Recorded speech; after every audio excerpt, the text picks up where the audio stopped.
Remnants, again, just so our audience knows, your position as prefect over the sacraments. I mean, all of the norms and all of this, you speak for the Holy Father on this matter. So, yes. For the whole world. All matters touching the sacred liturgy for the Latin Rite. The Pope could do all himself, but it would be too much. Right. So he always has a cardinal who is in charge of that. But in his name.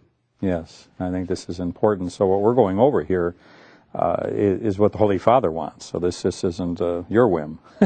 Definitely. It's not my document. Right. It's a document of our congregation and the Congregation for Doctrine of the Faith, which we have submitted to the Holy Father, which he has read, which he has corrected, amended, and put in all the things he wants, and then approves. And then approves. So this is very That's important. what we have in front of us. So we're talking about, this is no small matter. What is Section 8 now? Section 90 says about kneeling or standing. The faithful should receive Holy Communion kneeling. That's the traditional form in the Latin Rite. So that's the preferred form, you're saying? Yeah, that's the traditional and preferred form, yes. Kneeling or standing, as the Bishops' Conference will have determined with its act, having received the recognitio or approval of the Apostolic See. So if they got permission to stand, then... That means the Roman Missal says in paragraph 160 of its instruction, what I have just read, which means communion is received kneeling or standing. The Bishops' Conference of each country will meet, discuss, and vote. Do they want it standing in their country or kneeling? Okay.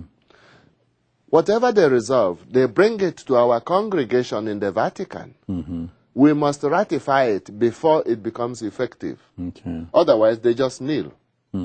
So, when we approve, as for United States, the bishops indicated we want it standing. Our office said, all right, approved, but on condition that those who want to kneel are left in peace. Really? So they can't kneel then? Yes, that's what it means. That is, if a communicant prefers to kneel, you say nothing. You just give them Holy Communion and move on to the next person. Right. But the main point that we are making there is that the people are free. Even if the bishops have chosen standing, those who want to kneel are free to kneel. Wow. And no one has the right to say to them, you are disobedient. Really? Well, that's something that... So that's the point I want to make clear for those who want to hear. But it says, it continues, if they receive Holy Communion standing, it is recommended that they give due reference before the reception of the sacrament as set forth in the same norms.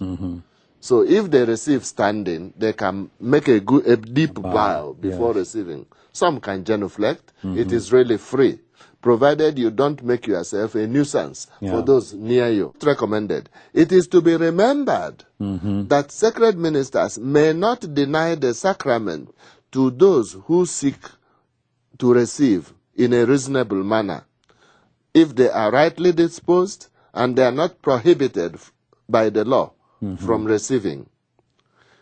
Which means then that a Catholic who is not forbidden to receive communion should not be denied just because the Catholic prefers to kneel or to stand. Right. That is not enough reason to deny them Holy Communion.